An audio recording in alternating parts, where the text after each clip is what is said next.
Know that it's hard when you look at this not to fall under her spell. Stop looking. Stop looking. Stop looking. Over here, focus. Focus. Focus. Hello, everybody. Welcome to RPG Boons, where we talk about everything RPG on how everything is RP.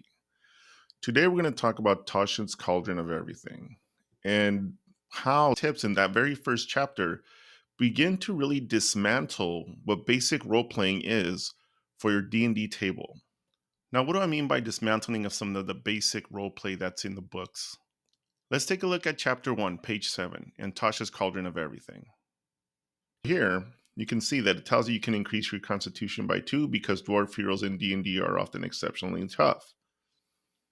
But then it goes on to tell you that this doesn't apply to every dwarf. Now, right there, it's immediately telling you you do not have to play a standard dwarf. What is this? Dwarves are dwarves are dwarves. And I understand that there is exceptions and you can have a special backstory that your GM can approve. But this here essentially tells every single player you no longer have to listen to those ability increases or any of those racial feats or bonuses that you get with your character. Now you get to pick and choose how you want to get those bonuses and essentially decide that you don't want to use them because you don't like them. Or you can just keep the abilities that you want. In addition, it also talks about proficiencies.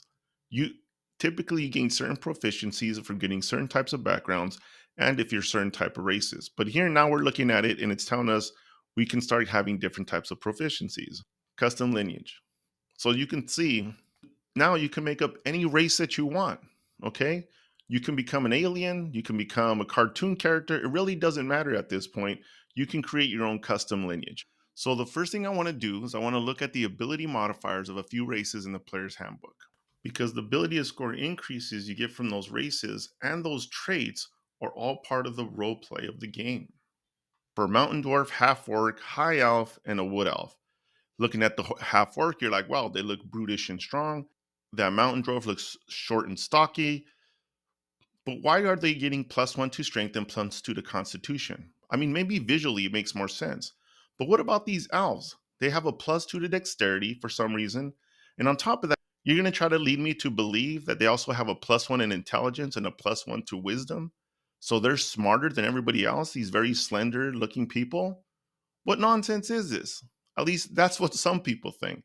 But I say you're not paying attention to the role play of Dungeons and Dragons.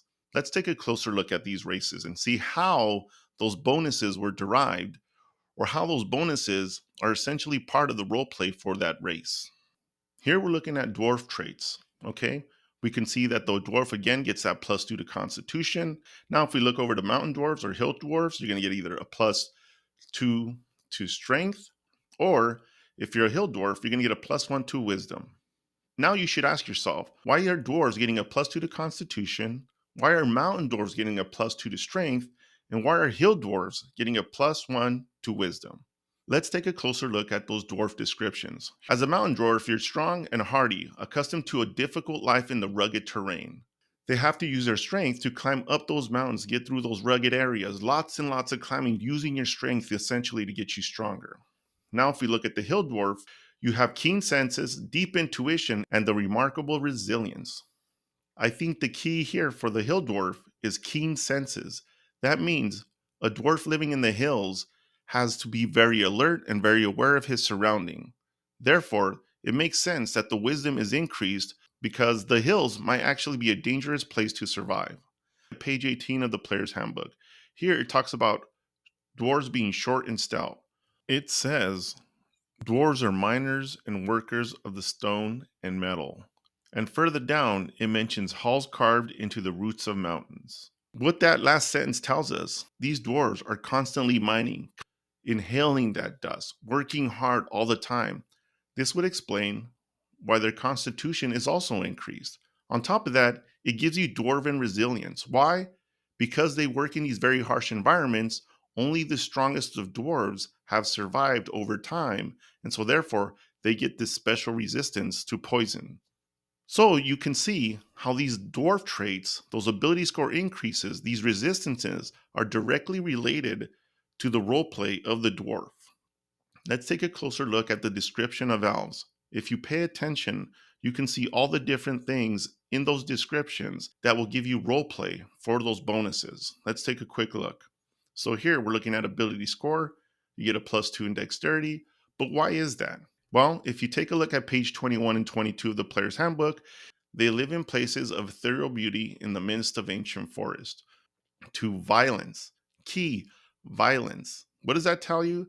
That tells you that these forests are dangerous. And so they spent a life of trying to get out of the way, hide, dodge, move fast, and avoid dangerous things. That tells you right there, that's where the bonus to dexterity comes from. Now let's look at that timeless perspective. These elves can live up to 700 years. So that means depending if you're a high elf, you're going to either be very studious over those 700 years, or if you're a wood elf, you're going to become wise over those 700 years. Now the final breakdown I want to show you is the half orc. Why do half orcs have a +2 to strength and a +1 to constitution as part of their ability score increases? They're not just randomly assigned to them. What other insights can we gain from those descriptions that tell us why their strength is much higher and their constitution is much higher right off the bat? You can see that orcs stand anywhere between 6 and 7 feet tall and usually weigh between 180 and 250, essentially the size of NFL players. In addition, you can see in the very next box here that orcs themselves are among rough barbarian tribes scrabbling to survive in slums in large cities, and half orcs get by on physical might, their endurance, and their sheer determination. Again, more roleplay of why those numbers make sense. Now, I'm not going to continue to read through these, but I picked out a couple of other excerpts from those half orc descriptions that show you how these bonuses make sense for the half orc and why they shouldn't be touched. I get that they're trying to customize the characters, maybe, or give you the ability to look like you can customize the characters more, but there's already a lot of built in customization in Dungeons and Dragons that most people just simply ignore. What I want to look at now is how do you derive those ability scores for your characters? It gives you basically two main methods. There's a third one I'm not going to talk about because it's kind of wonky, but here we're just going to talk about the two main ones. One is roll 46, take the best 3 dice out of the 4 that were rolled.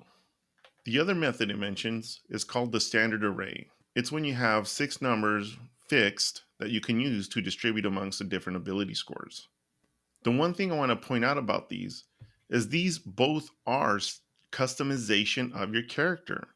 It doesn't flat out tell you how you got those ability score increases, but if you take a look at the statistic of a commoner, you can clearly see that if you look at all their ability scores, they only have a 10.